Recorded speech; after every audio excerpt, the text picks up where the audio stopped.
him. And then they also can turn him around sliding. Yes, thank you. I don't have it. Yeah. Did you not even know? Yes, you were a little busy. Yeah. Oh, you're looking at it. Maybe I almost. Yeah. I almost rolled my ankle getting all the vehicles out. Oh, I don't know about that. I got them all out and then I went to go.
Shop this evening, and we have a major event, which is the Public Library Department Annual Report, and we'll start out with a roll call. Council President Schilling. Here. Council Briggs. Council Briggs is not here yet. I will look for him later. Councillor Collins. Present. Councillor Crawford, not seeing. Councillor Fitzgerald. Here. Councillor Hahn. Here. Councillor Verdon, not seeing. And Councillor Woods. Here. All right, thank you. We have a quorum, just barely. Thank you all for coming this evening. Brian has something for us, I think. Start out with. I do. So thank you, Mayor. Just before we begin, city staff wanted to take the opportunity today to recognize two of our elected officials that are here with us. And we're happy that some of their family members are here as well. So I'll start with Mayor Dalton. So Mayor Dalton has been an elected official with the city of Dallas for 22 years, which is a long time. And that's a really good accomplishment and something I think worthy of recognition. So I'll keep this brief because Mayor likes brevity in meetings. So there are 10 things to know about the time that Mayor Dalton was elected to the Dallas City Council. I can cut it to 5. So this is what happened in the world when Mayor Dalton was elected in 2001. The Apple company released a new program called iTunes in 2001. The Segway, a self-balancing personal transporter, was invented and released. The Xbox video gaming system was first released. The online encyclopedia, also known as anything you read on the internet must be true, Wikipedia, was released. And the world's first artificial heart was implanted into a human being. And lastly, I was a freshman in college, Mayor. Also the cost of living in 2001, a house cost $136,150. Don't we wish that was still the case? Gas was $1.46 a gallon. U.S. postage stamps were 34 cents. And a dozen eggs was 90 cents. But over the course of Mayor Dalton's career in being an elected official, he's helped to pass 563 resolutions on the council. He has also been involved in 267 ordinances. And last but not least, Mayor Dalton's attended 677 city council meetings in his time as an elected official. That's equal to 5.5 weeks of continuous meeting time. I did the math. I looked at the minutes. That's 54,516 minutes, or 3,270,960 seconds and counting. We're still going. I didn't include today's meeting. So we're getting there. That calculation does not include Mayor Dalton's numerous other commitments he has made and sacrificed on behalf of the city of Dallas, which I'm sure you can probably multiply that time by 2 or 3 times. He's done a lot for this community, and I think that's worthy of recognition. So Mayor Dalton, we as the city staff want to recognize you for your many years of dedicated service and commitment to this community. We know that you will continue to serve the community of Dallas in other capacities, and we wish you well in the future endeavors. And we have a plaque to give you. Let's do this. You spelled my name right. I did. It's Brian with an I, because Brian with a B is just Ryan with a B in front, right? Yeah, we know that. Oh, good. So thank you very much. We appreciate it.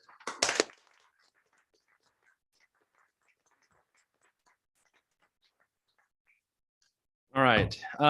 Next, it's pretty rare to serve a long time in any capacity. We have a city councilor that has served on the city council for 40 years. That's really impressive. I don't know. I didn't make a call to League of Oregon Cities, but I don't know if that's a record. But I'm sure it's near the top of consistent service in an elected office. So Councilor Ken Woods is that councilor. He has. I also have 10, but I'll keep it to 5 things that happened in 1983 when Councilor Ken Woods Jr. was appointed, or not appointed, but elected to the city council. Mario Brothers was first released as a Nintendo arcade game in Japan. The first mobile phones were introduced to the public by Motorola Company. ARPANET officially changes the use to the internet protocol, creating the internet. So the internet was created the year you were elected. Microsoft Word was first released, and it was still not legal, or it was still legal to not wear a seatbelt in Oregon in your motor vehicle. And by the way, Ken, I was 3 years old when you were elected. Just the cost of living in 1983, average house cost was only $82,000. You could buy a Ford Mustang for $6,500, and a gallon of milk was $1.35. During Councilor Wood's time on the council, he has helped to pass over 1,000 council resolutions and 543 ordinances. Unlike Mayor Dalton, I did not calculate the number of city council meetings that you have attended, nor was I able to break that down by hours, minutes, and seconds, because simply I didn't have time to go through the vaults of City Hall downstairs in the basement, pull out the books. The electronic records stopped well before your time started. But Councilor Woods, we wish to recognize you for your 40 years of dedicated service and commitment to the community, and just say thank you. And we also have a plaque for you.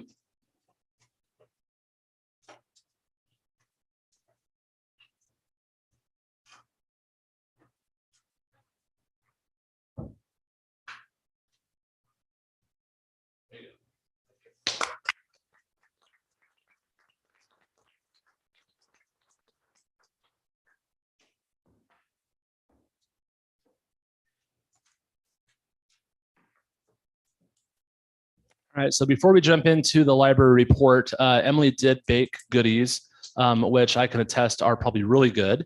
And so we'd like to take some time to go back there, eat, we can socialize, and Mayor, if it's okay, reconvene this meeting at about 6:25. That works. All right, let's do it. Thank you. You didn't count.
Library Department Annual Report.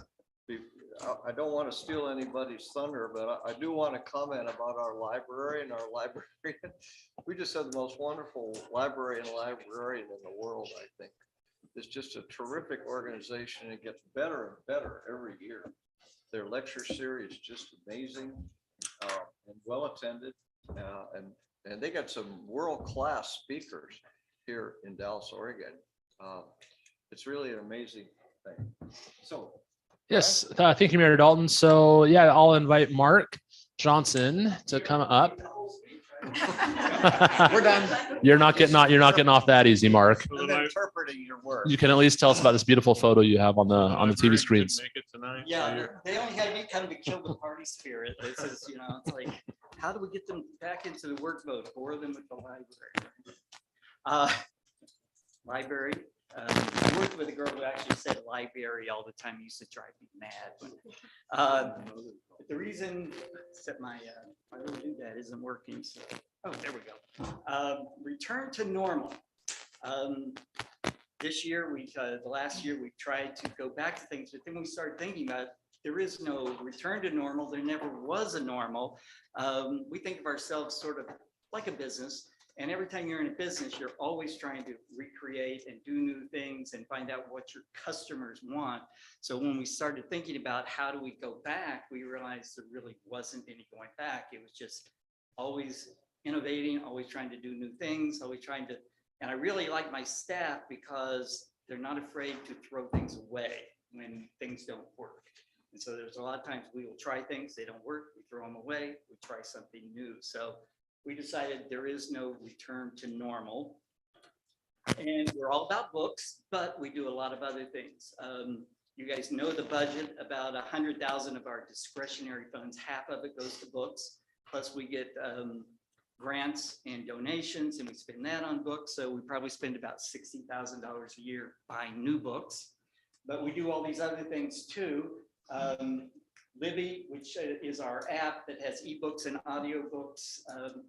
Dallas residents downloaded 23,988 of those last year. So a lot of people say, well, you don't need a library because they're electronic books. We actually have them and they're free for people to use. With the Libby app, I think we have 100,000 items that people can download. So it's quite a large catalog. We also have a movie service, and then we have the old school DVDs, audiobooks on CD. And once again, a lot of people think, well, nobody uses those anymore because everybody streams, but our clientele needs them because we serve a lot of the population that can't afford those sort of services. So 15% of our checkouts are actually DVDs, audio CDs, and music CDs. These are people who aren't streaming. They're actually, we have 5,000 DVDs in our collection and we throw things away. We read books that don't tell anybody that. I shouldn't say that out loud, but if things don't get used for 3 or 4 years, we have to delete them out of the system. It's almost impossible to get rid of a DVD. If I pick one up and see how many times it's checked out, it's gone out at least 150, 200. I don't care how bad a movie it is. Somebody's watching it today. So it's a service we really have to have. STEM kits, that's one of our newer things where we check out science kits to kids and families. We have microscopes, we have a telescope, we have biology kits, and we have STEAM nights. We're having one at the end of December where kids can come in and they can play with all these kits and they can see what they like and they can do them themselves. And this summer we had an intern who came in and he would do pop-up programs where he would just put out a table, put out maybe a microscope and then snag kids as they came by and kind of hook them into doing that. So we've really gotten into that. Guitars and ukuleles. A lot of people like to check them out. Somebody can't. Uptown Music donated 5 guitars to us and they're like $300 a piece. And somebody who can't afford a guitar, but they want to see if they want to get one because maybe they can play it. They can check one out for 3 weeks and see how they like it. And then we do a lot of programming. And with curbside, we still do that even though we're open to the public because a lot of people, especially people with kids, They pull up, they've got 5 kids in the car and they want to get some books that they already have on hold. They don't want to drag 5 kids out of the car, get the car seats, all that thing, so they can call in and we take the books to them. So we're going to continue to do that even though we're open to the public. Checkouts and renewals, that's our big statistic, is how many books we actually check out. And in 21-22, it was 190,000, which is about what we checked out in 18-19, right before COVID. What's really odd, if you look, during COVID 2021, when we had opened back up, we actually had more checkouts. And the reason was we were only one of 4 libraries open in 3 counties. So a lot of people came to Dallas to check out books. So we actually went up. Now all those libraries have opened back up. So those Sunshine Patriots left. And now we have to build back up. But you can see we were building up. We kind of hit down. I think this year so far, it looks like we're probably going to be about 195,000 or so when we get to July. So we're still going up a little bit. Library visits, the same sort of thing. They were up, they went down. And even though there were only 50,000 people come in, you notice we checked out more books for 50,000 people than we checked out this year for 68,000. And that's because they were coming from Salem. If they had 3 kids who could check out 50 books each, that's what they did because they didn't want to come back every 3 or 4 days and get books. So we checked out a lot more books, even with fewer people. And where it says 81,000, that was a year where we were actually closed for 2 months. We probably would have been about 100,000 people. So we really need to get, we're building back up, but we have a ways to go. Events, the mayor was talking about that. I have to, not that I'm nervous, but I can try not because I'm nervous. We're back up a little bit here. We're up to 1,000 people. And we found, notice we only had 30 during COVID because we didn't do very much. But we found people really, we were wondering when we started events whether they would come back, and they really did. Our first few events, we actually had more people than we usually have because people wanted to get back. The performers and the authors, almost everyone we had last year, this was the first thing they'd done in like 2 years. So they were really excited to get back, and the people here in town were really excited to get back to doing things. And the kind of stuff we do, cultural, it's just different than, you can go to a lot of places here in town, and I like country music, I like rock music, but you can go get that sort of thing. But there's not a lot of places that do classical guitars or have cellists come in or violinists. So that's sort of our little space we meet. Marlene lets us use the event center, which is really nice when we have a crowd, and the acoustics are really good in there. So when we have music, she lets us use it with no charge. So that's a nice venue, and all the performers have really liked it. And we've had Alton Chung. I know the mayor came to see Alton. He's a storyteller from Hawaii who does historical stories, and he takes on the persona of maybe a Japanese pilot flying for the United States during World War II. And he tells how that person was able to get that job because nobody wanted to let a Japanese American fly an airplane and bomb things in World War II. And it's really fascinating, the stories he tells. And on the right, Mr. Mexico at the theater, we got together and showed a silent film and had a cellist, Gideon Freudman, come, and he played original music and that went with the film, even made the sound effects with the cello when Buster Keaton hit people over the head with a gun or something. So it was very exciting. And we raised money, people donated for the high school senior night out when they came. So we were able to raise money, use the theater. He had just put in those new seats, so it was advertising for him. So it was a nice collaboration to do that sort of thing. Author visits, that's our mainstay. We try and bring 8 to 10 authors a year, all living in Oregon. We try and stay local, so to speak. Some of them come from different areas. But we try and have people that are more than somebody who just published their own book. We try and look for people who are really well-established authors. We had Philip Margolin, who's come a couple of times. He has had over 19 New York Times bestsellers that he's done. He's really wonderful man. The one on the top left was one of our busiest. I think we had 92 people at that. And it was Marley Miller, who's a geologist at the University of Oregon. People really like rocks and things. So it was very popular. She's written books about Oregon geology. And what people like a lot is they get a talk for 45 minutes from this person. They get to question them. And then afterwards, they get to talk to them and sign books. And we try and sell the books at cost. So people are more willing to buy the books because we don't make a profit on them. I get a grant that lets us buy them, and then we sell them at the cost. And the publisher lets us send back all the ones we don't sell. So we don't have like 15 books left over that we don't know what to do with. We're able to send them back. So it's a really win-win situation. The authors like it. One of them, the one at the top, asked me how I sold them so cheap. And when I told her we weren't interested in making money, she goes, "Can I quote you on that when I talk to my publisher next week?" And I said, "Yeah, sure, go ahead." Because they want to make money, and she would rather they try and sell books. But we're not here to make money.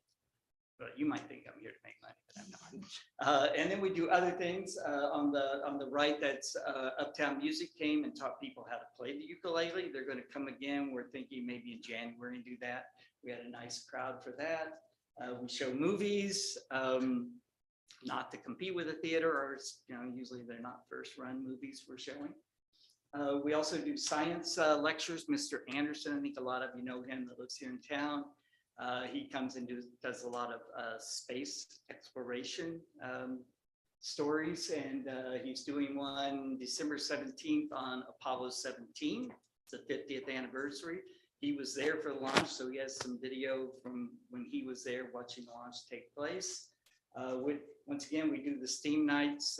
We do a lot of different types of lectures. We just had one from the Oregon Humanities, where they came and did one on urban-rural divide in Oregon and how people can kind of, maybe you live in town and you live outside of town, but there's a lot you have in common. So it was trying to find those commonalities that people have.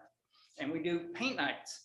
We're trying not to compete with people who do them at the restaurants and things, but we don't charge once again.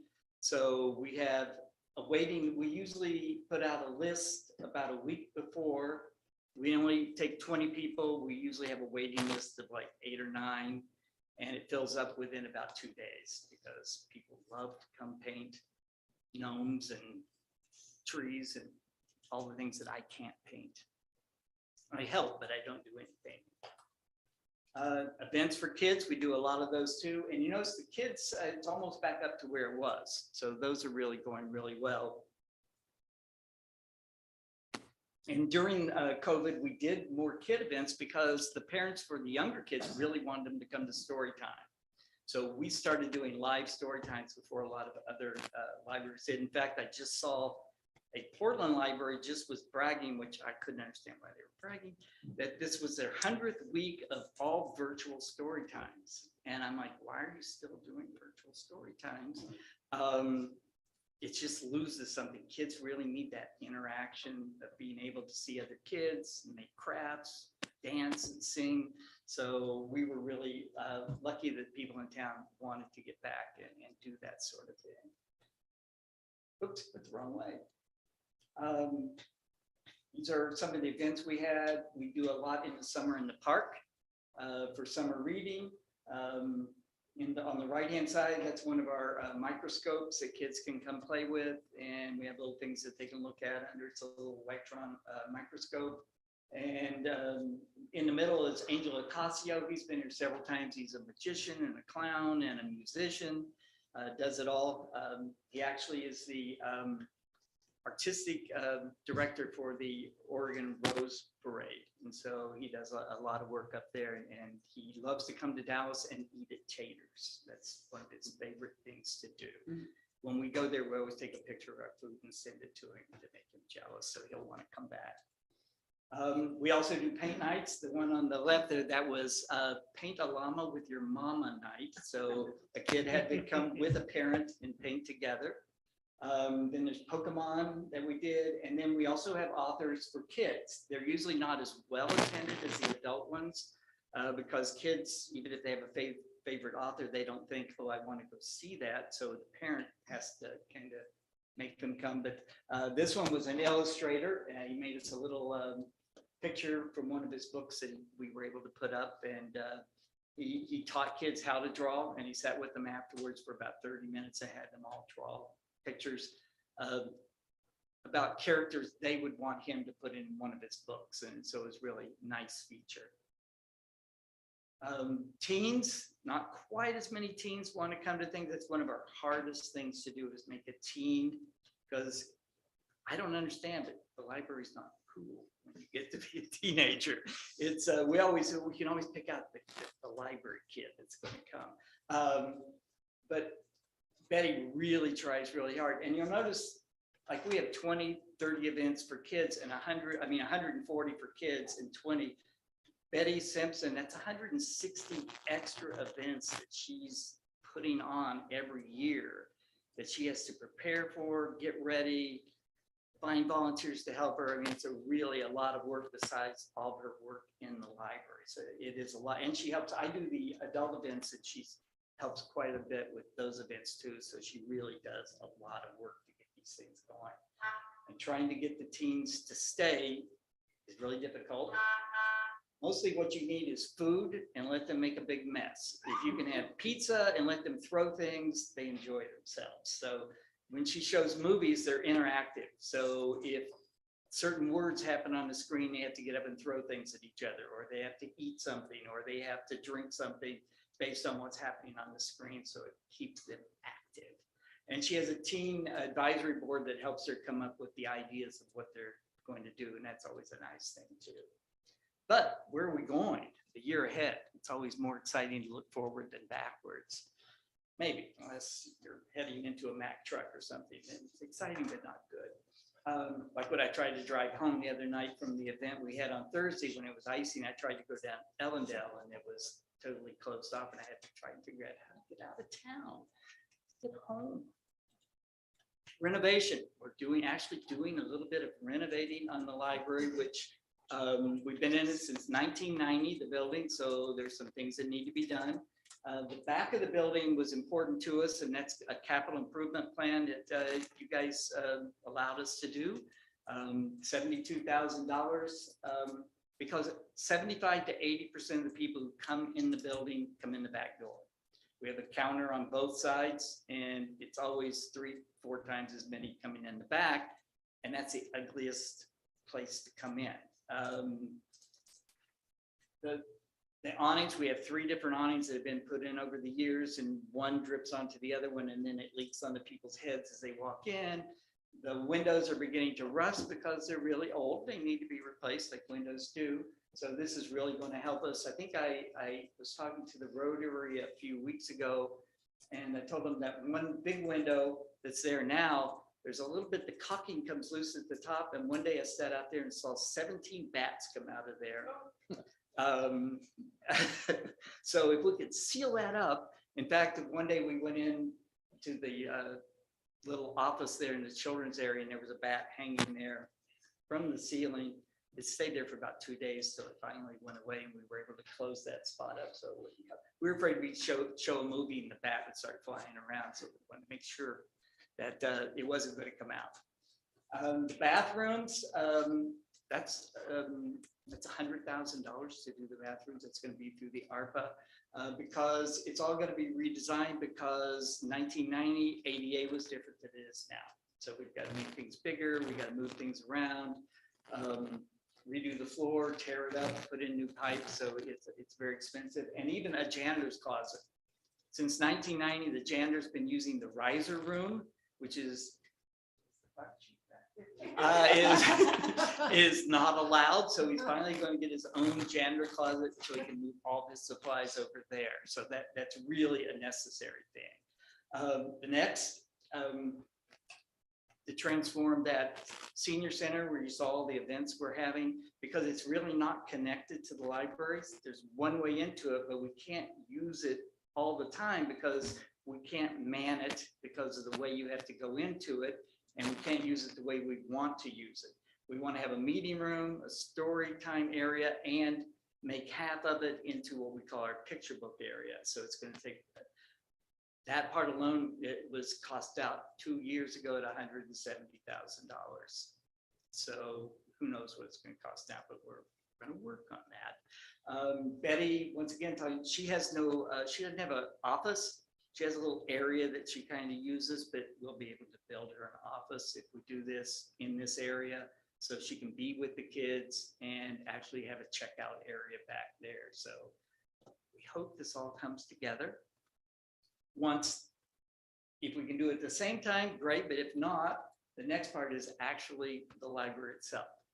We have to, if you notice back on that corner, you can see 2 openings. Those will actually open into the senior center area.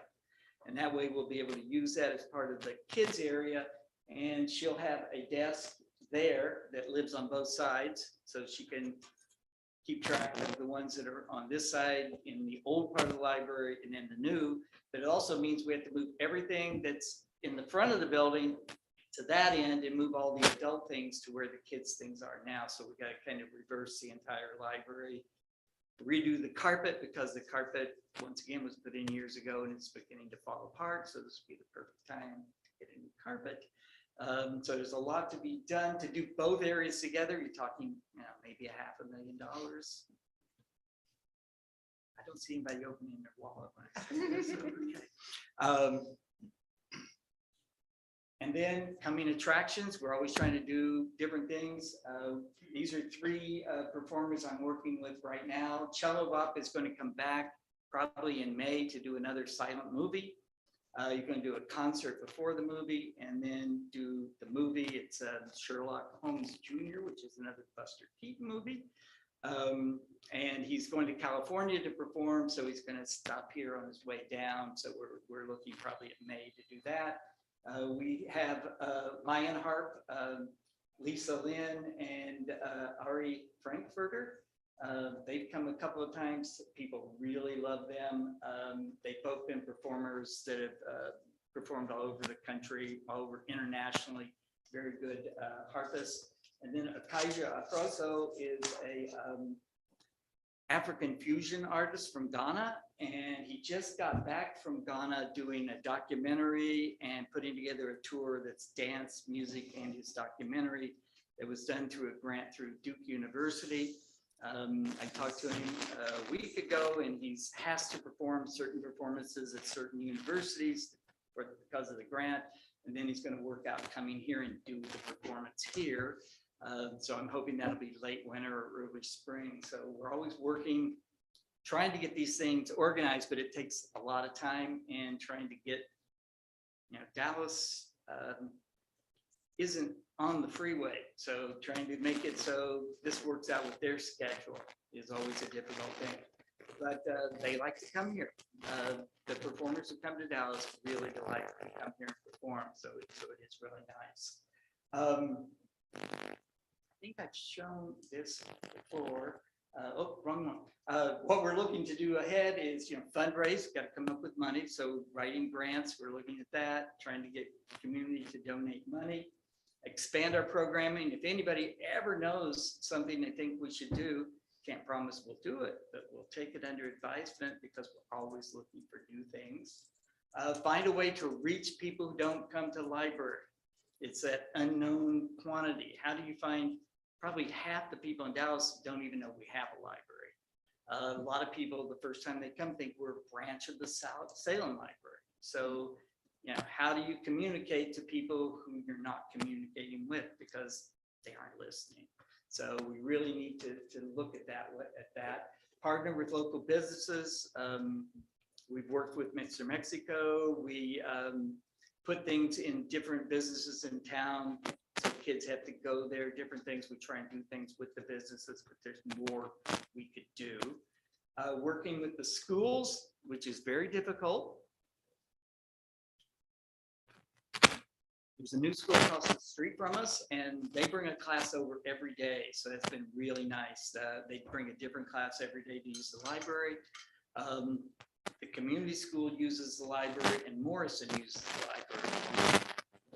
The other schools are farther away, and it's a little more difficult to coordinate with them. Some of those performers, I would like to be able to take them to the school so they can perform at the school, because I think they would really benefit from it. I took a South African dancer there a few years ago, and he taught the drama students a dance, different dance steps and things, and trying to coordinate that's always been difficult, but I'd really like to do more of that. I almost jumped ahead to the next one, which I showed a few years ago, but it's putting a thought in your head, which is the land of tomorrow. We need a new library someday. You know, it's a nice physical building, and we do a lot with it.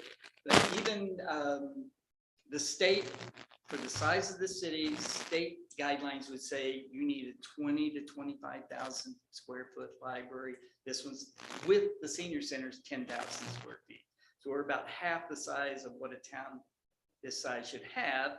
And we could facilitate a lot more in terms of programming and what we do with a larger space, but I know it costs money, and you've got the fire department needs things, the police department needs it. So it's just out there, 2035. It's not tomorrow I'm asking for this, but someday you need to have, even if you're not in 30 years from now, in your head that it's something this town really needs. If you want to have a vital town that brings in businesses and industry, you need to have educational facilities, and a library is something you really need. So keep that in mind.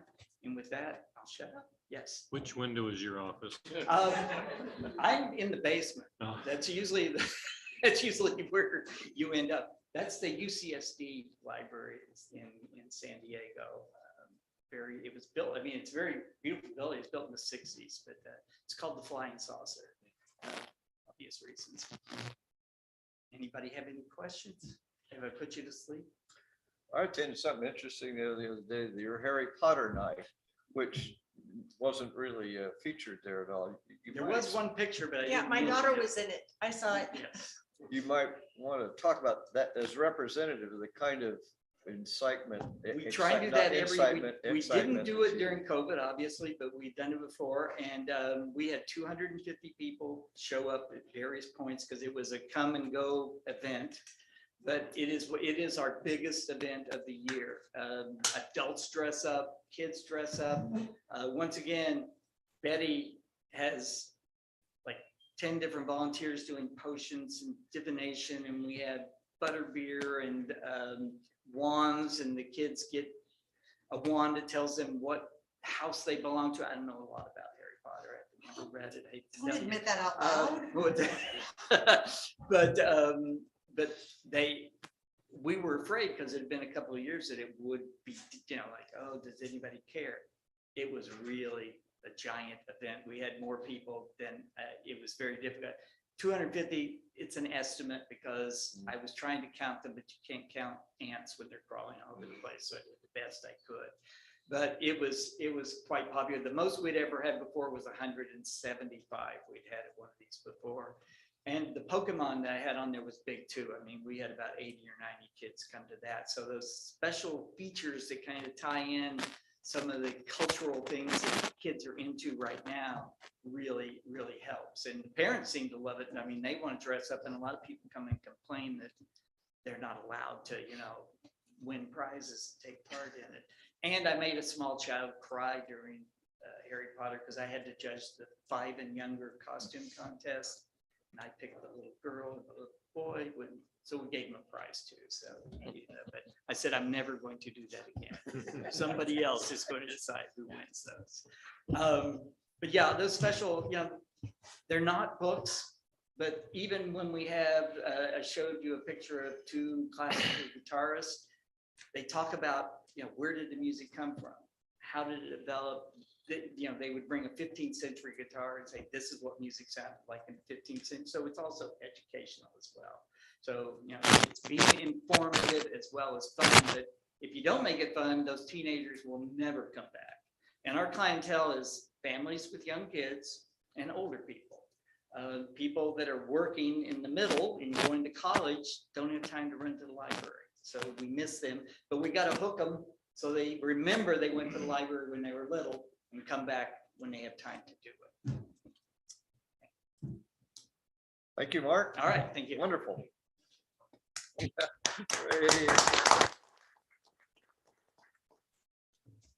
That's it for the workshop, Mayor. Okay, we'll see you in about 4 minutes to another one of our exciting city council meetings.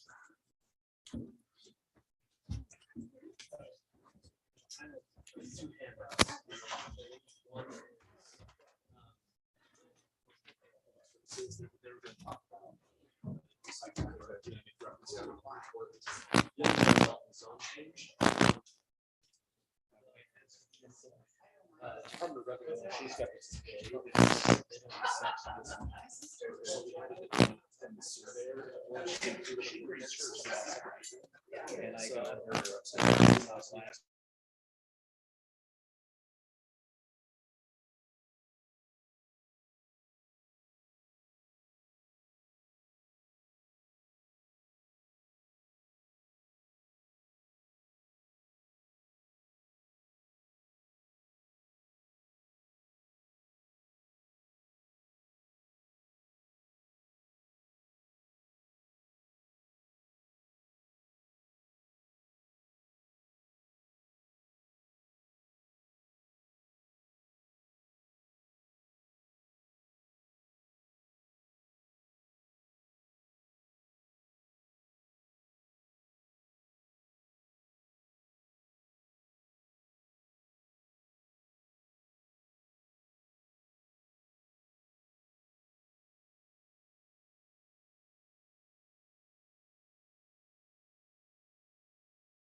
where you can watch the wheels of government turn a little faster, I think, than they do in other places.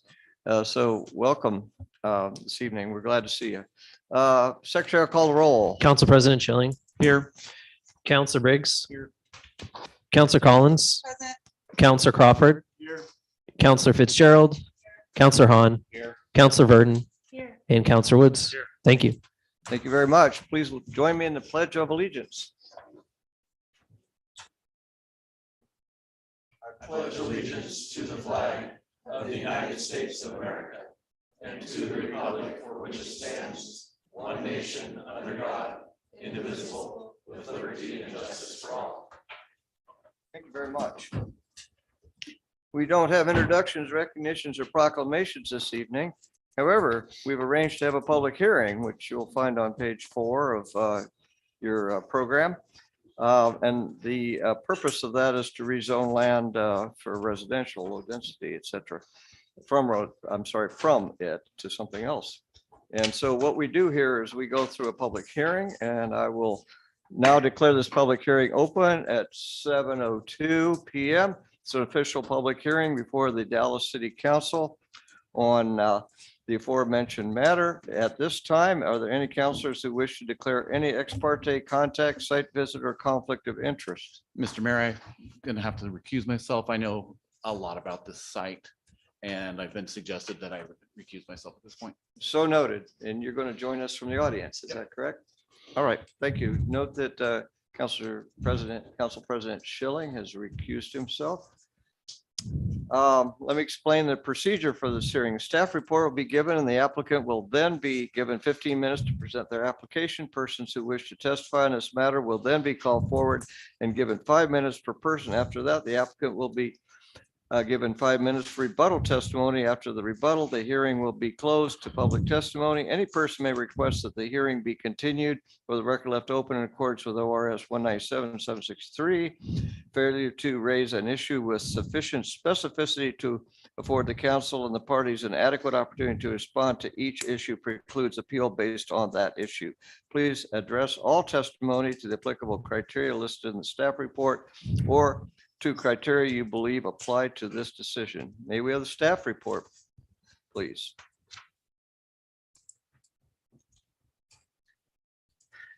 Good evening, Chase Ballou, City Planner. I'll adjust this for the recording. So. Can everyone hear Chase? Okay, let us know if you can. So this property is located in the southeast part of town on the site of the former drive-in theater. It's within the Barberry Node Master Plan area in the high density or adjacent to the high density area. And the request is to rezone the property.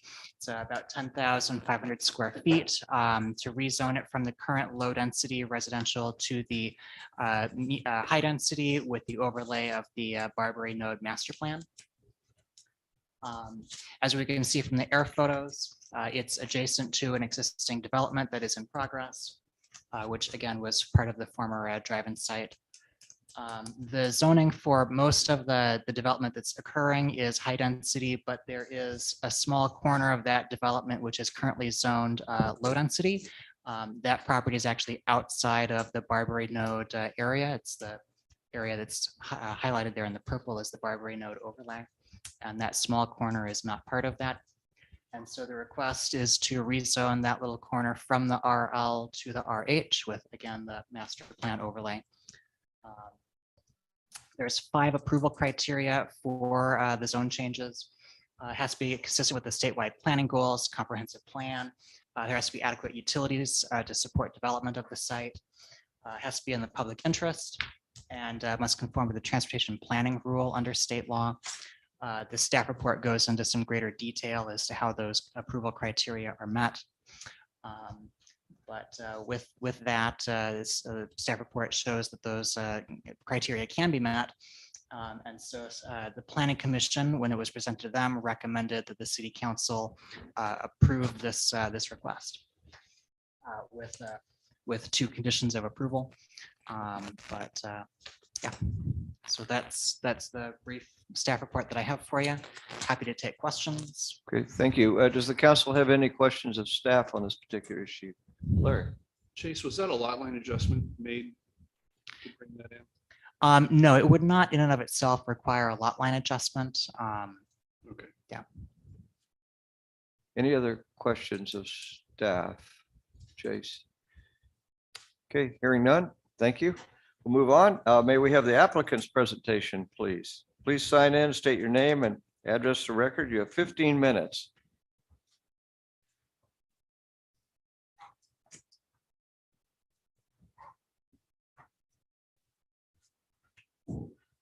Morning, Mr. Mayor. Good morning. Good evening, Mr. Mayor and council members. My name is Lee Brennan. I'm with Project Delivery Group. We have an address of 7938 Crosby Road in Woodburn, Oregon, 97171. Basically, Chase did a good job of presenting it. Our proposal, basically, to get a zone change on that piece of property. It's actually overlooked by us when we brought the project in originally. But it's just one piece parcel that's off by itself, and it's actually landlocked. And bringing it in will be able to complete our development. Michael Schilling is actually working. So I'm just here to answer any questions. Don James, representing Meadows Investments, is also here. You can also address any questions you might have. Okay, thank you. Does council have any questions of our applicant? Lee? Hearing none. All right. Thank you. Appreciate it. More? Come on up, give us your name and so forth. They're part of the 15 minutes. Good evening, Don James with Meadows Investment and Highland Glens as well, 12775 Westview Drive, Dallas. We acquired the property, I don't recall the exact date, but it was a few years ago where the county owned it. Apparently it had gone to auction. There was no bidders on the project, so they came to us if we were interested in purchasing the project or the site. So we did, and the intent was always to incorporate it into the high density zoning that it's adjacent to. So available for any questions. Thank you. Questions? Go ahead. When he says it's landlocked, does that mean, what does that mean? So I don't know if we can pull up the previous site. On the arrows, there should be, it's down at the bottom, right? Charlie, you can help out there. So go back a couple. There you go. So right there, you can see that it's to the left of the number 245. So when it's landlocked, it's a piece that stands on its own with no access currently available. So no. As far as I know, right, yeah. And transportation as well as any utility stubbed out to it.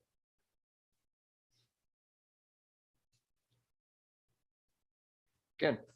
On the maps that I have, it shows a street running north and south on the left side of that lot.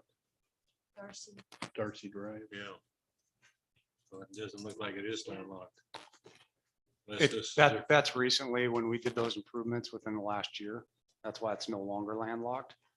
Prior to that development on as labeled as RH, there was no improvements up in that area. So it's no longer landlocked. No.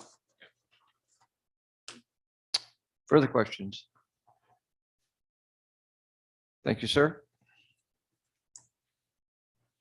All right. Audience participation time. Are there any persons that wish to speak on this application?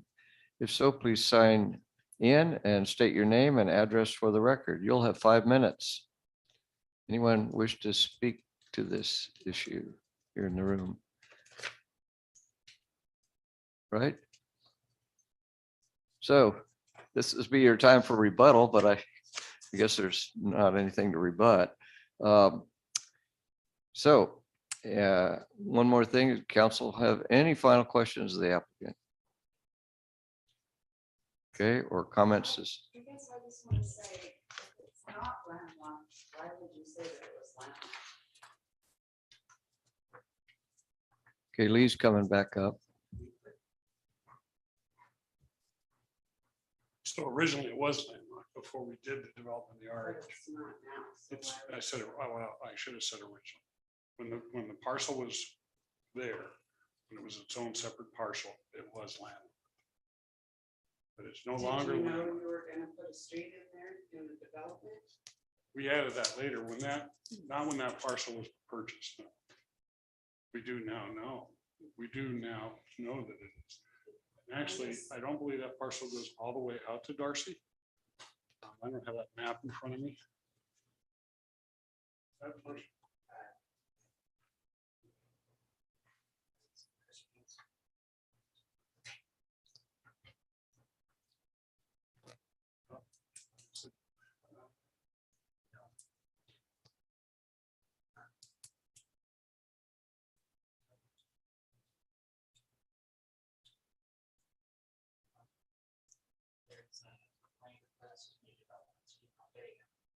So that has the lot lines on it.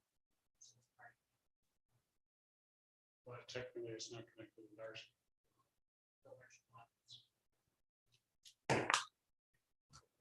Yeah, so written down, there's a gap. This is the parcel here, this is the right of way for Darcy. Right now, there's a gap between these. This is part of the RH land too. Would it be considered connected to Mulberry? This is not a street, the street ends right here, so technically, that's not a street, because it's not wide enough for the street. In fact, when we develop this property.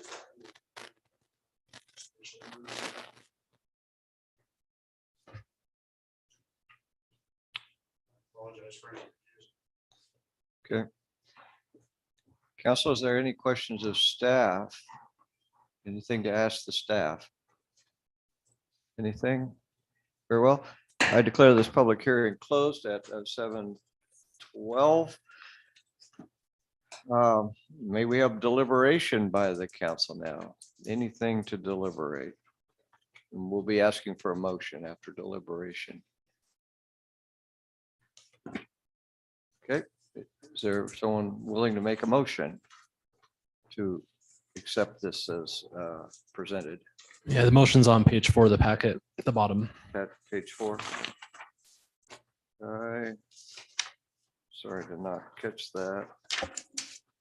Recommended motion. I would entertain a motion to adopt the recommendation of the planning commission to approve the zone change and the one we discussed tonight, and direct the city attorney to prepare an ordinance amending the Dallas zoning map to reflect this action. So moved. It's been moved by Councilor Wood and seconded by Debbie.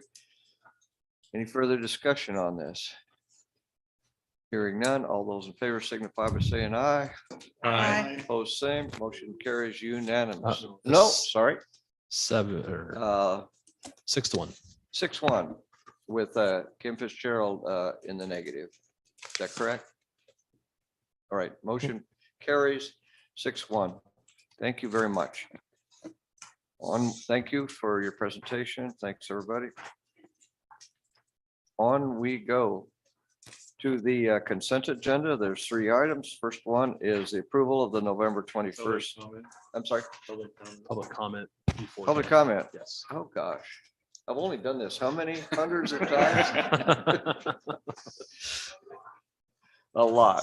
So we're missing out on Ann Hurd here, so we're doing. So we have public comment now. Your time to come forward. Give us up to 5 minutes of your eloquent thoughts on any subject that you would like.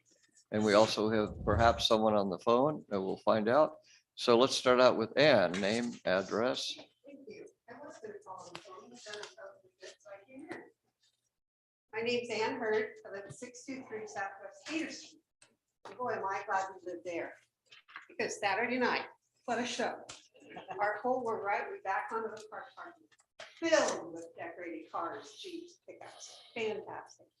And then Hayter Street, right in front of us, filled with huge trucks, horses, everything, just coming right down in front of us. as we stood out in front, took pictures for our grandchildren. And then downtown, I hear you've got hundreds of people downtown. It's wonderful, and the tree is beautiful. Christmas town for it. I like it. Anyway, everything at the pool is going fine.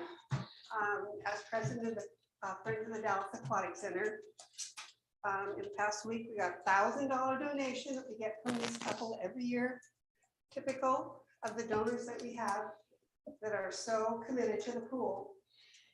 And another $300 banner from A&R Diamond Paving and Construction. The new banner up there. And she swims every morning and keeps asking me, when's the banner going to be up? Tell her, soon, very soon. Gretchen is working very hard to accommodate the swim teams, the Central and the Blue Dolphins. And the coaches are very grateful for that because she makes sure that they have 3 lanes whenever they need to practice. Still a lifeguard shortage. They've had to close the pool for rec swims a couple of times in the last few weeks, which is always discouraging. But the pool's real busy. It's doing better than it ever has. And we're still planning the Arbor Day celebration to have the Lorax shown at the Dallas Cinema with Jeff Mexico. And then everybody can come to the pool later for a free swim as our replacement for the dive-in movies that we did the last 2 years, so before COVID. Anyway, everything's going great. And haven't been to the pool, you need to come down and look around, see all those beautiful banners on the walls. And the remodeling job that's been completed, except for the front desk. So, thank you very much, Mr. Mayor. I'm gonna miss you. I'll be around. I know. Okay, thank you. Thank you. Anyone else? Come on up. Exciting news, right? Thank you, Mr. Mayor. Yes, my name is Steve Pate. I'm at 2145 Church Street in Dallas. I just wanted to take a quick moment to thank the council and the mayor and the city manager for their support with our outstanding event that we had on Saturday. We really brought the magic to Dallas. It was extremely successful. And on behalf of the Christmas committee, I would like to thank both of you, especially the city manager, for all the support. So thank you very much. Thank you, Steve. Thank you for being the MC for that program. It was a good job. Thank you. He's fairly new to Dallas. How long? About 3 years. 3 years. That's new for us. But he's getting very engaged, he and his dad. So he was out there from what, about 8 in the morning until 2 in the afternoon, hanging draping those lights. Yes, they started early and we closed it down at the end. So long day. Surely. Thank you so much for doing that. Anybody else? All right. Back on track. Thank you, Councilor Woods, Mayor-elect Woods. On to the consent agenda, page 18, approval of the November 21st City Council meeting minutes, the November 28th B&G committee, and the cancellation, as we do most years, of the December 19th City Council meeting. And we wish to withdraw anything from that long list. Hearing none, I'll entertain a motion to approve. Made by Bill and seconded by Kirsten. I just know it. I will second. Excellent work. Further discussion on this? Hearing none, all those in favor signify by saying aye. Aye. Opposed, same. And once again, we have passed our consent agenda. Okay, reports or comments from mayor and council members. Off we go into the holiday season. What do we got for us tonight? The parade was terrific. How many vehicles? Around 70. 70. We were expecting 40, I think, was Yep. the big plan, and we had 70. Probably 1,000 people downtown. A lot more than that. Maybe more than that. It was a huge crowd. The company that Great Big Tree, it was supposed to be a 15-foot tree, and it ended up more like 50, which caused a certain amount of trouble. But that company brought it in, cut it down, brought it in, set it up, and decorated it. And just amazing. Free of people. charge. Free of charge, not a penny from us. So thank them. All right. Anything else? The lights along the top of the buildings, that was contributed by Jacobs Engineering was the main contributor to that, a company that we work with here at the city a lot. The city, Willamette Valley Fiber, Hayden Homes, and the Downtown Association. So thank them if you see them around for the lights up on top of the buildings. So anyway, on we go. Reports from city manager and staff. Thank you, Mayor Dalton. So I have 3 items tonight. The first is a discussion regarding the Republic Services rates. Today we have Julie Jackson with Republic Services who's here. So annually, Republic Services will evaluate their rate structure versus their expenditures, and will propose a rate increase to the city council. This year, they're looking at a 4% rate increase, and also adding a 65-gallon residential household waste cart at a cost of $27.80 per month for the rates. Those rates for the proposed and the existing are found in attachment A, so you can compare the two. And there is, that's what the proposal is. But Julie is here. I don't know if you have anything to add to that or just here to answer questions, but I did include also a handout. And Julie, if you want to come up and talk us through that handout, that'd be great. Yes. Good evening. I'm Julie Jackson. I'm the municipal manager for Republic Services. Before I say another word, I just have to second how absolutely fantastic your downtown looks. I'm so impressed. You know, I go to a lot of city council meetings this time of year and I see a lot of downtowns and I think you're the best. I can't believe how wonderful it looks. So awesome job to all of you. Yeah, just. We're still accepting donations for lights. Well, no, we do have a grant program that. Talk to him. I'll give you a call. Talk to me next year. Watch it, he's relentless. I like relentless. That's the people who work with me. So yeah, I just wanted to touch bases on the rate increase. The calculation that we use that we've all agreed to actually comes out to be an 8% increase.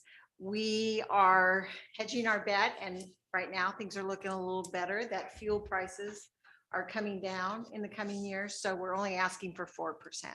And that really is just directly related to the economy and what we think we can do rather than what we think we were entitled to ask for. So last year I talked to you a little bit about driver shortages. I'm really pleased to say that we have increased starting driver wages to do it, but we are nearly fully staffed with drivers now. That's a big relief for us because the whole industry really is looking for CDL drivers. We've also instituted a driver training program. So that was a great way for us to get some folks in, help them get their CDL, train them to drive the way that we need them to drive and to be safe and put that focus on safety. So that's been a success for us. That's really all I have to say about that, unless you have questions. Questions? Terry? Yeah, I was Then just Larry. wondering about the 65-gallon cart. Is that the present ones? Are they 90 gallons? Yes, you have 90s and 35s. So this is a in between Yeah. option. Okay. Yeah, and I think we've added it in a lot of places, and I think it's a good option. If you have a 35 and it's not quite big enough, you're working from home more, whatever, that's a good option without having to go all the way to the 90. And then some people with the 90 can actually scale down to the 64-gallon cart as well. So it's been a good option. Larry, then Christian.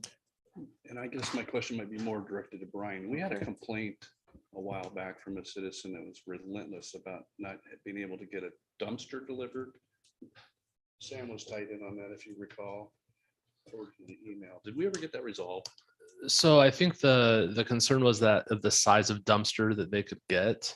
Well, It he was wasn't told that. that the contract that they had with the city would not allow them to deliver a little roll-up dumpster for him to use on a one-time basis. I believe it had to do with where he wanted to place it. I did hear something about this one, Brian, you and I talked about it, I know. Yeah. And I believe it was resolved, but Yeah, and again, I think it was the size yeah. is what is ticking in my mind, Can I Councilor follow Briggs. up with you tomorrow on that one? Sure. I'd be glad to do that because I don't want to say something that isn't accurate. forgot about It it. was a little Yeah, while we have ago. to go back and I know there's emails on this Yeah, and I do it's, too. it could be the location. I thought size was included on that and on what it was they were asking for. So we'll follow up with you. Thank you. Absolutely. Can the size, the new medium size cart also be used for recycling? That is the size recycling cart that you have. Everybody's got, I believe, a 65-gallon recycle cart currently. And then there's a larger garbage cart and a smaller garbage cart. Is a larger recycling cart available? Oh, not for home. We have larger for commercial, but not for home. But I have some information about that too. I created a nice segue for you. You then. really did a nice job and I appreciate that. Any other questions about rates or service that I can answer for you? Okay. Okay, so you have another handout. We have been talking for a couple years really, and I think we got stalled with COVID to talk about increasing recycling and yard debris services to weekly instead of every other week. Currently, every other week is recycling and then the opposite weeks are yard debris collection. What we've seen, and really during COVID, this increased significantly, is a lot more material in the recycle carts, material cardboard specifically on the ground. And so our drivers the trucks are filling up so fast that they can't make it all the way through their route in Dallas, through the same size route they used to be able to get through to unload. And so we think it's really pretty close to time to increase that service level in Dallas. Anytime we get a call from someone who's moved here and comes from an area where they've had weekly recycling and yard debris, they request that.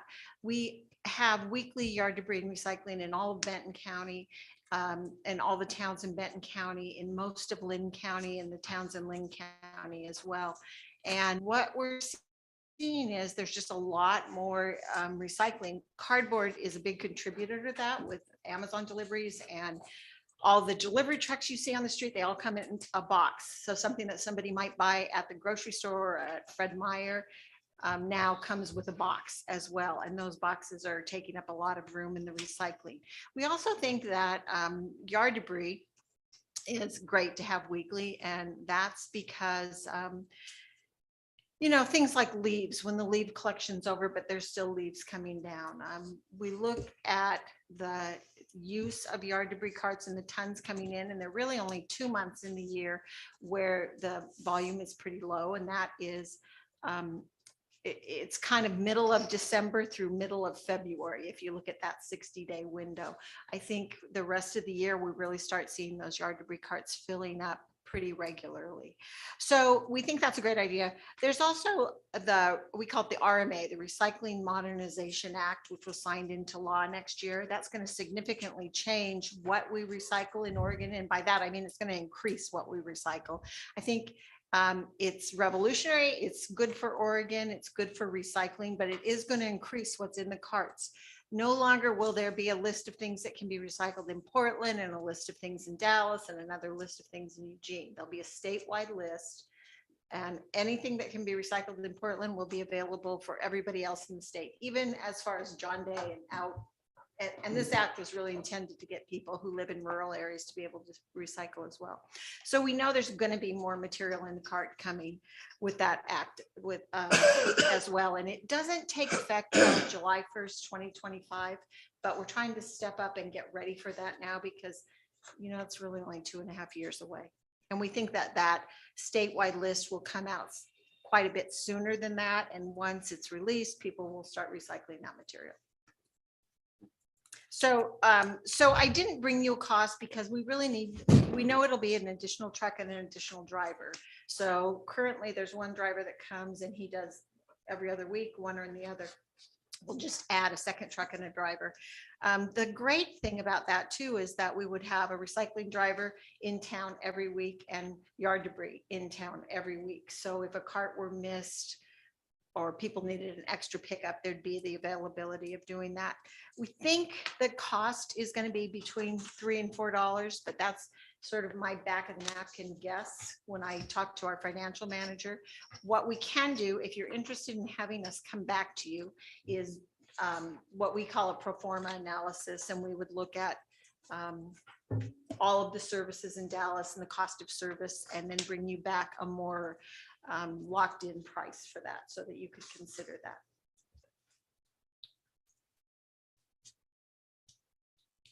When you say your back of the napkin estimate, is that per household, per month? That would be per household per month. Okay. The other thing that I'll say is that if you have more recycling capacities, a lot of times people can downsize their trash cart because they have to have they have the same number of gallons of material in a household, but if more of it can go in the recycling, your trash cart can sometimes be smaller, especially if some more of it goes in the recycling and more goes in the yard debris cart as well. The other thing I will just add is that when we pick up yard debris every week, then you can put all food waste in. We require that to be weekly because we like to be good neighbors and we don't like carts sitting for 2 weeks in the summer with food waste in them. But when it's picked up every week, that doesn't seem to be a problem. That's we've been doing it in quite a few places for a while. And so food waste can be 20% or more of what comes out of a household every week, sadly. Other questions? Go ahead. Will an education component come along with this? It will. And the other thing is that there's going to be a big education component that comes along with this new Recycling Right. Act, which also includes EPR. You're going to hear a lot about EPR, Extended Producer Recycle or Responsibility. And that means the people who make these products, the people who make all the plastic packaging are going to be responsible for some of the cost to recycle that material. So where we talk about recycling markets being down right now, it will be not the consumer who ends up paying for that directly. I won't say you won't pay for it indirectly, but it'll be these companies that have to participate in the end of life, and they'll get a better rate, if you will, if their product is more recyclable than less recyclable, if that makes sense. So they're really incentivized to create more environmentally friendly products. And we think it's really first of its kind in the nation. We're very excited about it. I think most of you noticed this already, but we have a resolution on page 45, which will document everything we're talking about here. So you want to be sure that you get the questions answered that may relate to that resolution number 3495. And so the mayor, the only thing that we would, in addition to that, is if there is interest in having Republic Services come back with the more concrete pro forma numbers on the weekly recycling and yard debris. So if there's interest in that, that's just kind of a head nod. Yeah, have them come back or not. So. Okay. And really, we think that it makes sense to begin that somewhere between 6 weeks and a year from now. So it gives you a little bit of time to sort of digest what those numbers look like and what kind of decide what services you would like. It's not you have to decide tonight, but if you're interested in having us do that more in-depth study, we will. Would that be in addition to what we do tonight or? Yes, so that's in addition to the resolution. So the resolution is just the rate increase for what you already have plus the 65-gallon residential cart. But if you want to have them come back and give us strong numbers on the weekly yard debris and recycling, just say, yeah, that we want that. Okay. Is that a nod, a head nod that you'd like more information on expanding that service? We will not deal with tonight, but we'll hear from them again. I'm seeing head nods. Yep. No, no, no, doesn't care. I'm a yes. It's like we have, You need it. 4 or 5 yeses. So I Okay. think we'll bring that back. Great. You'll have to come back. I enjoy coming back. I'd be Oh, happy good. to do that. It's a nice place. It is a nice. I do have a place. question if we're done with the rate piece of it. Sure. The Mill Street Alley, the one where there's the Yes. trash cans Yes. behind, right there, high visibility, right beside the theater there, the Azul's Taco. We'd like to talk about that some more. The Downtown Association's interested in livening up that alley some and, Let's set up a meeting. okay. Those are the kinds of things, really, like I said, we have this grant program and cleaning up neighborhoods and families and children are kind of the three focus areas. So that sounds like it fits right in. Okay, yep, it's high visibility location. Yeah. Trash cans aren't maybe your best. You don't think so? Oh, they're wonderful. but- See what, yeah. All There's some right. creative solutions. Anything else? I No. think we're good on that. So we'll resolve the resolution later tonight. Okay, Thank you, Julie. thank you.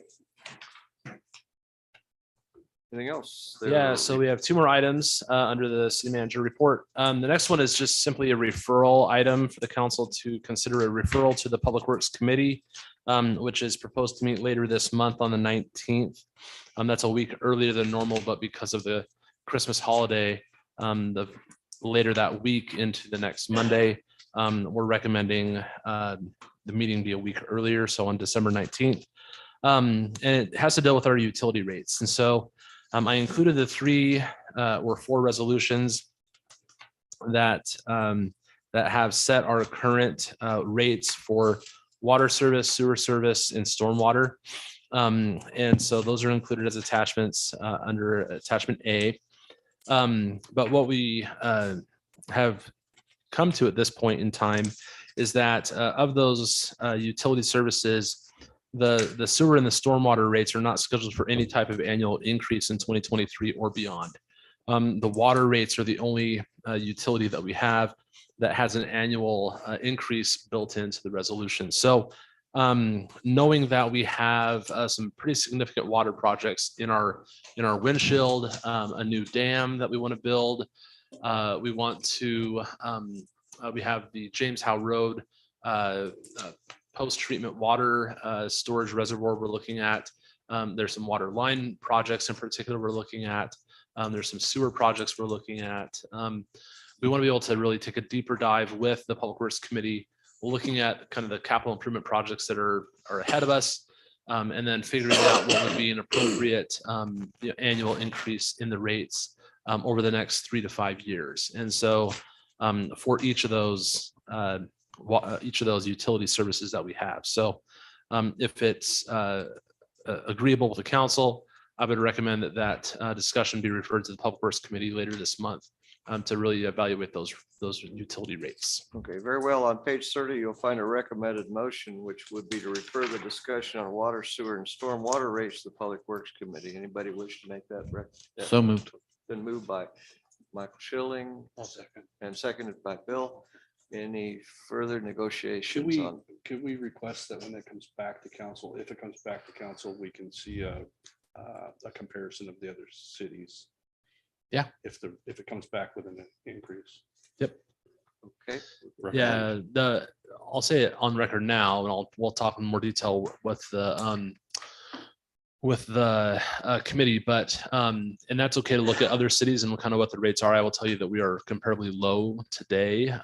The concern you have with comparing your rates to other cities' rates is every city is different and in different stages of what projects they have in front of them, and rates really are dependent on either what debt service the city has because they've completed projects and what cities maybe haven't done. So it's not always a fair comparison just to look simply at the rates, but you really have to kind of take a look at what projects are they doing, what projects they have in front of them. So we will do that as part of the look, but I don't want you to get caught in the trap of thinking, well, we just need to be somewhere in the middle here. It's really going to be depending on what we have to pay for in our community and what it's going to take to get there. Okay. Any further discussion? Hearing none.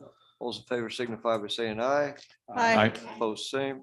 Motion carries unanimously. We'll see it over at Public Works. Yep. Thank you. The final item is bringing back the discussion on the Hinkle Street speed humps.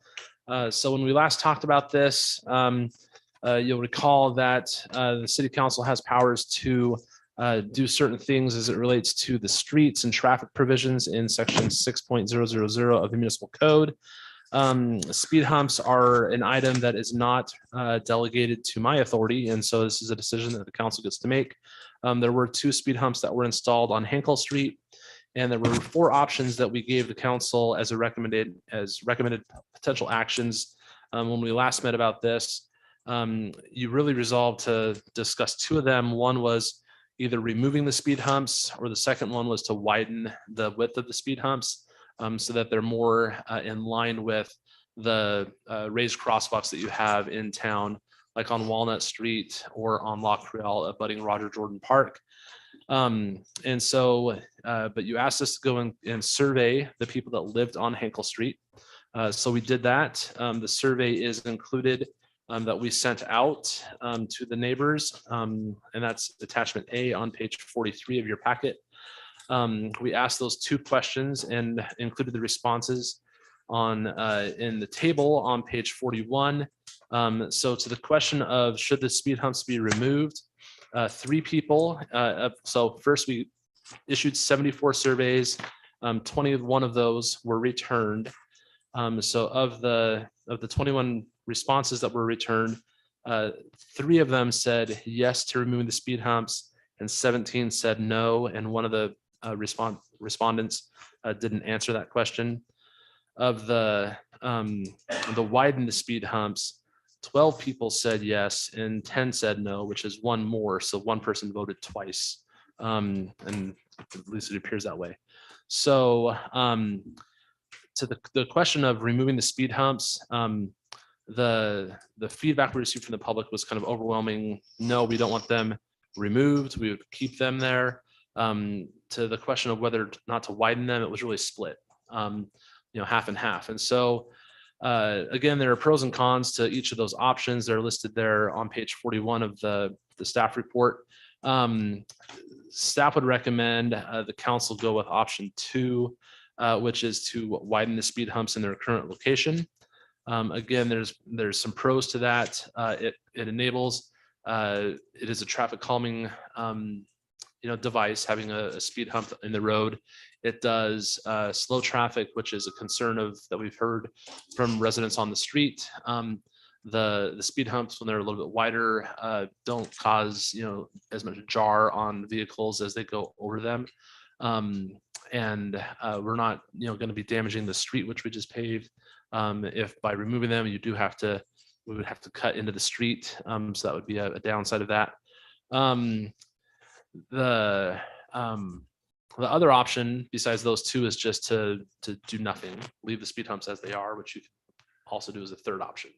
And so that's an option you could choose. So those are really the 3 things. Again, removing them, widening them, or leaving them as they are. Staff would recommend widening them so that they fit within the character of what we have on other streets in town. Let me guess that people want to talk about this. Would that include paint? Yes, so we have what's called a mastic material, and it's you have crosswalks. When we lay that down, and then we blow torch it. So we put heat applied to it, and that will seal that to the asphalt. So right now we haven't put that on because we didn't know what we wanted to do. You wanted to do with those speed humps.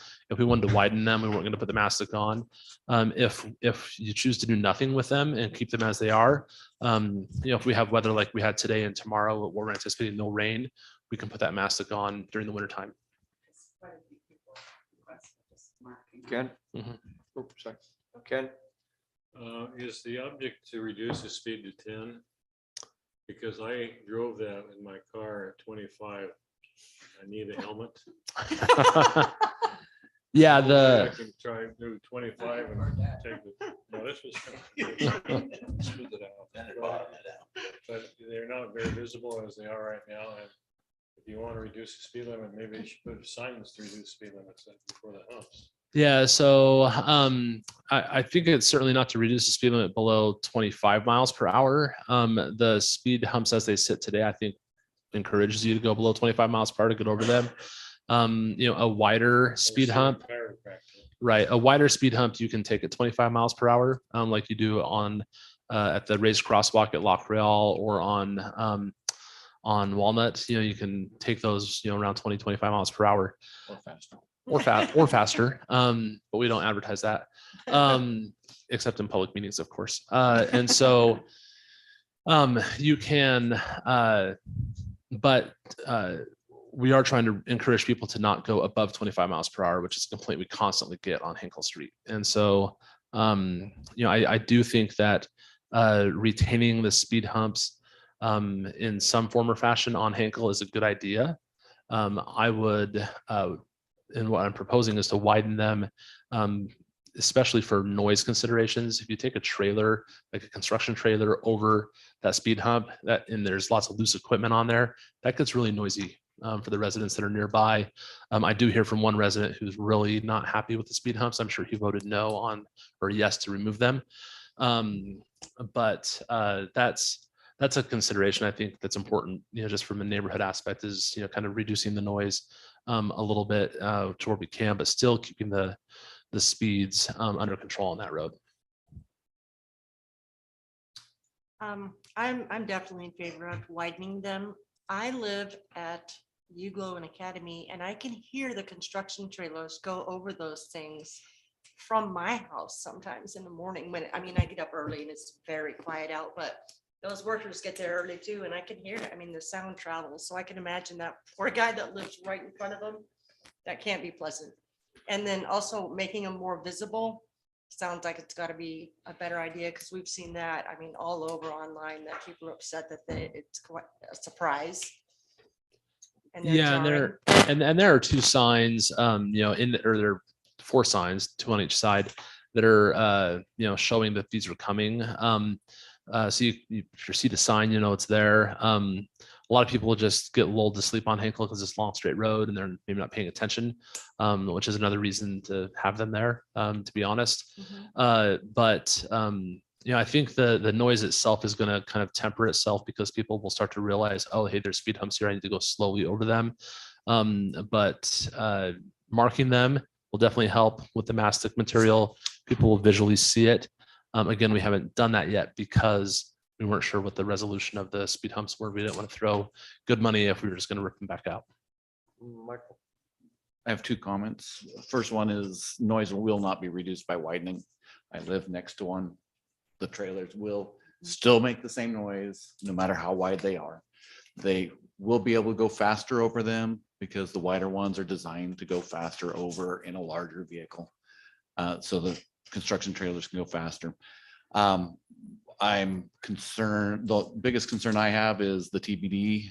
How much is it going to cost to widen them? Yeah, so that's something that we haven't evaluated yet. And so I don't have the answer to that. We could come back with that information, and I would recommend that we do come back with that information if that's the decision that the council wants to move forward with. I think Larry was before me. What was that? I think you had your hand up before me. I do. I just want to know, was there any discussion about moving this? There's one sign on each side of the street at each time. You've already launched your vehicle when you see the sign. Is there a way to bring it back a few yards? Yeah, we can certainly relocate the signs. We just have to make sure we're meeting whatever the MUTCD standards are. But I oftentimes see, hey, speed, there's a bump ahead. Yeah. This is like right at the speed bumps. Okay, that's all. Thank you. So that was one of my points exactly, is that we specifically went over it, and it's like, right now it's going to happen to you rather than it's coming. Is it possible for us to take the path of least resistance and add the yellow markings, which I'm assuming will also be the path of least money, and see if that can reduce the number of complaints, which it's looking like are 3 people, and solve that? We are not going to solve the noise complaint. We will simply have people go faster so it's not going to be less noisy. I am a little bit I am a little bit concerned to make sure that we can get our emergency vehicles up and over those speed humps. But you guys know that they're there, so you can plan for them. But if we mark them, that's hundreds of dollars. Move the sign, also hundreds, maybe not even hundreds, maybe just $100 to move the sign, and then sit on it for a minute before we invest more money in widening. Is that a possibility? Sure. Yeah. Yes. So the council just has to direct us on whatever you want us to do with these is what we'll do. Ken. Well, I'm expecting to be able to drive 25 mph in the 25 mph zone. And the speed bumps do not allow you to do that. Yeah. And there's no other warning that says you just hit a bump. Yeah. Too late. Right. So either smoothen them out or do something else. I noticed in the notes, there was a lot about, or little about the liability, and I agree with that. There's no way to go 25 miles an hour down that street with those there and assume that you're not gonna end up with vehicle damage or, I don't think widening it, I wish we would have just started with the wire ones. I mean, honestly, like this experiment, now we got to pay more to make them wider, but there's no way to go 25. I agree with Ken. I mean, I've gone through there and even knowing they're there, I'm slowing down to almost a stop to go over them, even in my car, which is not down low or anything. Wasn't there some budget numbers in the last council meeting on those? Yeah, so we had some budget numbers, but they were, we were looking at raised crosswalks, which included storm drainage and other elements. So it would be less than that because we wouldn't be incorporating those improvements. You gotta put a catch basin on both sides. Right, So because before you the, tear the street up. So it's yeah, about 50 grand. yeah, the raised crosswalk goes all the way from curb to curb. The widening of the speed humps does not include all the way to the curb.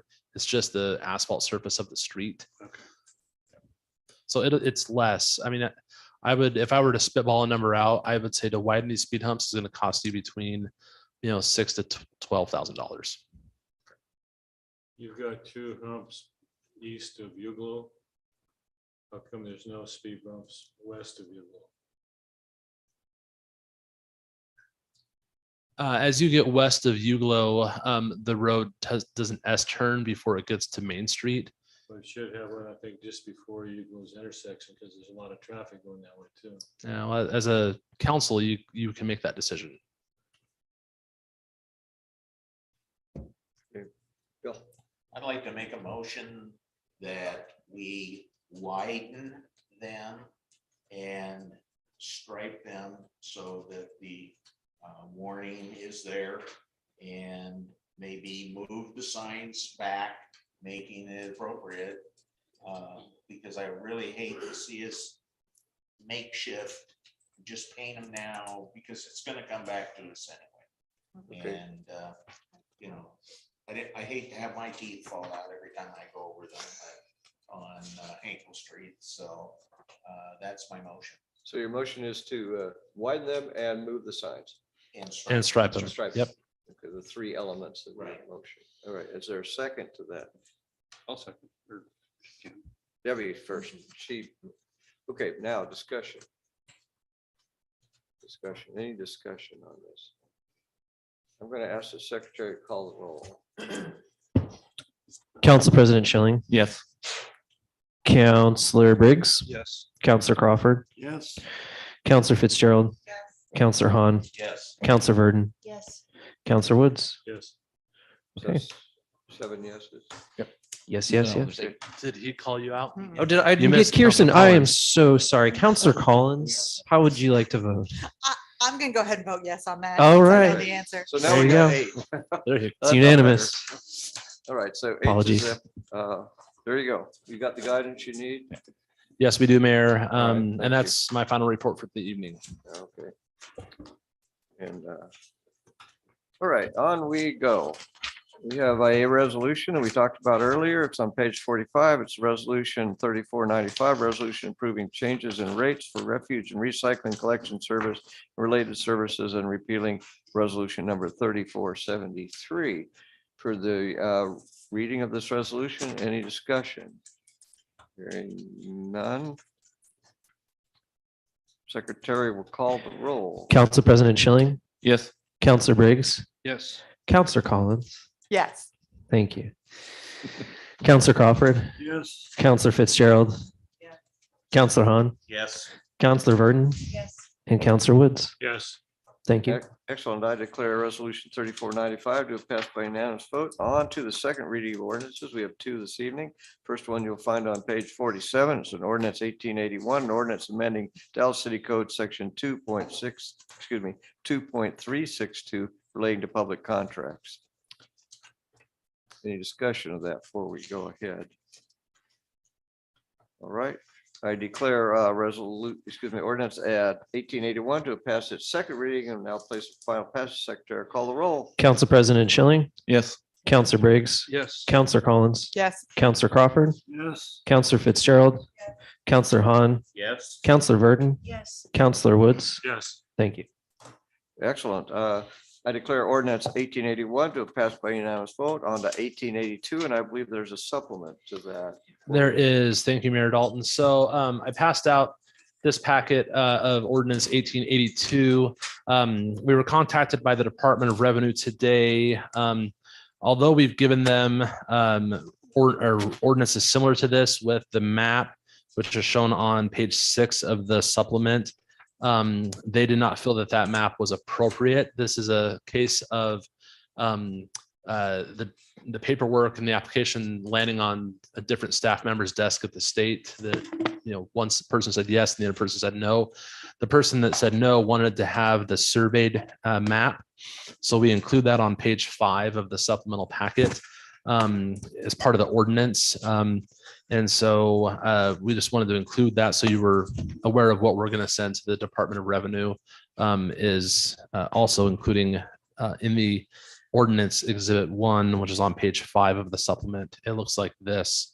I included this packet for the public to see as well. And so no changes to the legal description, nothing else, everything's the same. We're just including this surveyed map. All right. This is ordinance 1882, an ordinance declaring 1.11 acres, more or less of territory being tax lot 111 on Polk County Assessor's Map 7528 Delta 0700, annexed to the city of Dallas and withdrawn from Southwest Polk County Rural Fire Protection District and designating the zoning of said property as general commercial. Okay. I declare ordinance number 1882 to pass its second reading, and we'll now place it for final passage unless there's a little discussion, which I don't see anything of. Secretary, I'll call the roll. Counselor Briggs, Yes. Counselor Collins, Yes. Counselor Crawford, Yes. Counselor Fitzgerald, Counselor Hahn, Yes. Counselor Verdon, Yes. Counselor Woods, Yes. Council President Schilling. Yes. Thank you. Thank you very much. I declare ordinance 1882 to pass by unanimous vote. Thanks very much. And let me explain what happens next.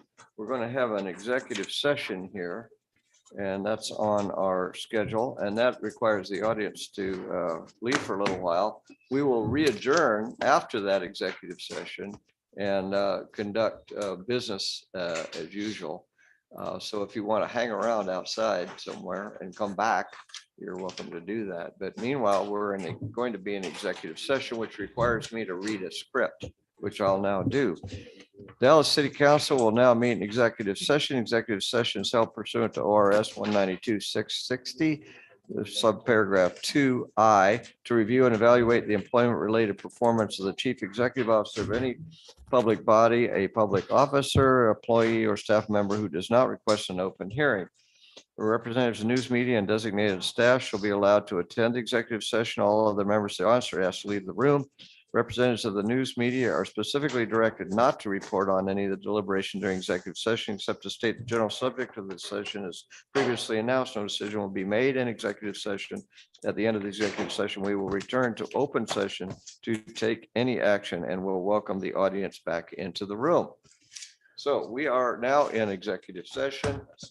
And Hold, give me a second. I'm going to leave. I just got to turn off everything.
And some recommendations to bring to the floor now under other business.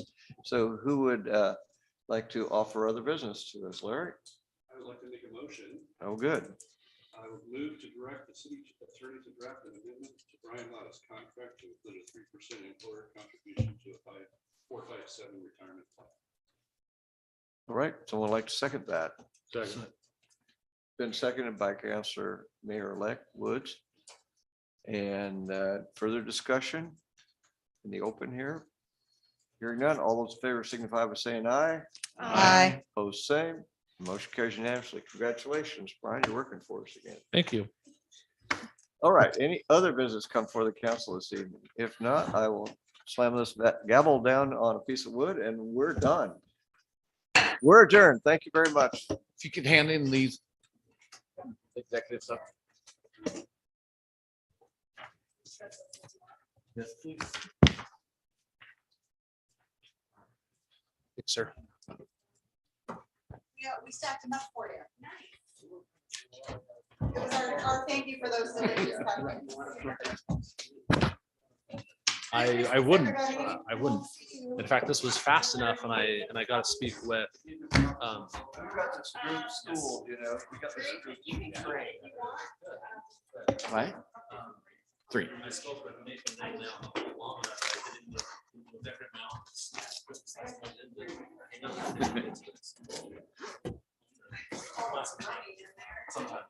And they come to them